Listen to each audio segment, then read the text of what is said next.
Hello, you may know me as Jake Wartooth. If you don't know me, thanks for checking in. This video is going to be about The Talented Mr. Ripley, the book. I recently watched the Netflix miniseries entitled Ripley, upon which the book was the primary inspiration for, right? So, or I might say the sole inspiration for. I'm not sure. I'm not sure how many details are lifted from other books of the Ripley series in the show Ripley. But I watched the television show, the Netflix series Ripley, and I thought it was fantastic. I still think it's fantastic. I might honestly give that a 10 out of 10 were I to score it, right? As far as, do I think it's good? 10 out of 10. Do I like it? 10 out of 10. So that's two 10s out of 10s right there. I really do recommend the show. And after watching it, I was like, man, I gotta read that book, right? So I did. I went ahead and I read the book, The Talented Mr. Ripley. There's some differences between the book and the movie, or the miniseries, my bad. Mainly, it's small details, and the miniseries ends a bit earlier on than the book does. The book goes on for maybe an eighth more of the length of the book, right? So, and not much more happens, but it is still interesting to read the book and see where it goes past the point that the show ends. There's a private investigator at the very beginning of the show, and that character doesn't appear until late into the book. So it's kind of interesting how they jumble things around. Andrew Scott, I believe, is the name of the actor who plays Tom Ripley, and he's a bit older than Ripley is in the book. Ripley says he's 25 near the end of the book. So he's a rather young man, a bit younger than I am right now, whereas Andrew Scott, I'm not sure his exact age. He's a bit older. But, you know, that's just all minutia. Compared to the show, I think the book is also fantastic, and it's framed differently, right? So in the show, the show is all show don't tell, right? We're just witnessing Ripley's life as it's happening, the events of the first Ripley book. We're witnessing them from an outsider looking in. Reading the book, we get a lot more of Tom Ripley's thoughts and his reactions, right? And I think it's interesting how,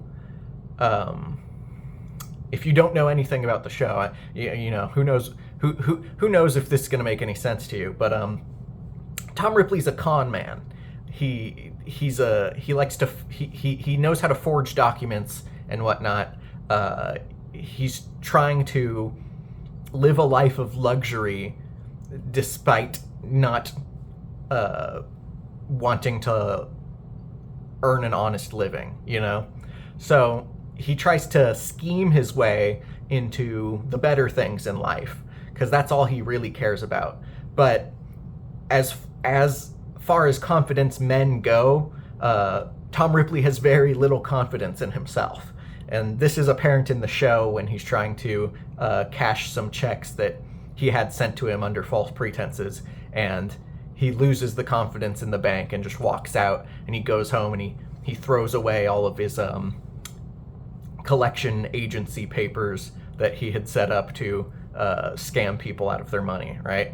So as the show goes on, he gets more confident, and by the end, he's kind of a force to be reckoned with, it seems. But a lot of what he gets away with is purely based on luck, and the title, The Talented Mr. Ripley, is pretty funny because he doesn't seem very talented from chapter to chapter. He seems like a very lucky man, if anything, right? So I thought the book was fantastic. I haven't read a book all the way through in a while, and this was a great choice to get me back into reading, I think. There's more books in the Ripley series, and it's unknown at this point whether the Ripley show is going to continue. It was created to be a limited miniseries to just exist on its own, and I think it functions perfectly well in that way. But there has been some speculation online and whatnot about Andrew Scott's willingness to return to the show, and if they choose to go forward with it, if Netflix decides they want a second season, if that becomes a possibility in the future, I'd be very interested, because the show is beautiful and gripping and very, very slow paced. If you're uncomfortable with slow paced shows, this one's might be a tough watch. But for me, I was loving every second of it. I was soaking it all into my brain. And after finishing the book, I decided, hey, you know what? I'm gonna watch that show again. So I'm just now rewatching the show. I'm one episode in, so I'm about to, when I end this video, go and start episode 2 and probably watch as much as I can until the end of the day, because I spent most of today, it's about 5 p.m., since 10 o'clock in the morning, I've been working on a Buffy the Vampire Slayer video, which is now ballooned in length to about an hour and 40 minutes long, which surpasses the length of a typical Buffy episode by about an hour. Now, I have some cuts to make still, but there's also more I need to record, so where the final length is going to end up, I'm not sure. An hour and a half plus seems likely at this point, which is exciting for me. I've never had a project this big in length and this meticulous in detail, right? Most of it, well, you'll see when it comes out. I'm not going to reveal too much here, but if you would like to, if that sounds interesting to you, go subscribe to my first channel, Jake Wartooth, right? And you'll hear me talk about the first season of Buffy the Vampire Slayer for more than an hour at least, relatively soon. I would say within a month or two, but before March is the goal. If I could get out in January, I would love that. I don't know how possible that is, but I'm going to be working on it every day. So we'll see. That's the main goal right now, is me working on Buffy. But the Buffy video, I suppose. But as far as this video goes, I just want to say the Ripley book, The Talented Mr. Ripley, good book. I liked it a lot. I liked experiencing the story that I loved from the show in a totally different way, as far as the way it's presented, and getting to see more of the characters' inner thoughts and whatnot. I think that's all great.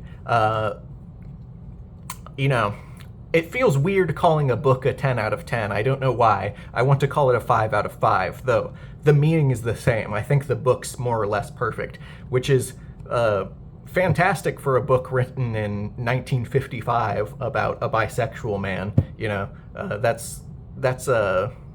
I think that's probably kind of rare to find a book about a bisexual man written in the 50s that's as good as it is. And you know, I felt compelled to make this video about that. If you don't know what I'm talking about, if you're not into reading, watch the show. If you're not into watching the show, read the book. If you're not into either of those things, I don't know what you clicked on this video for, but thanks for stopping by.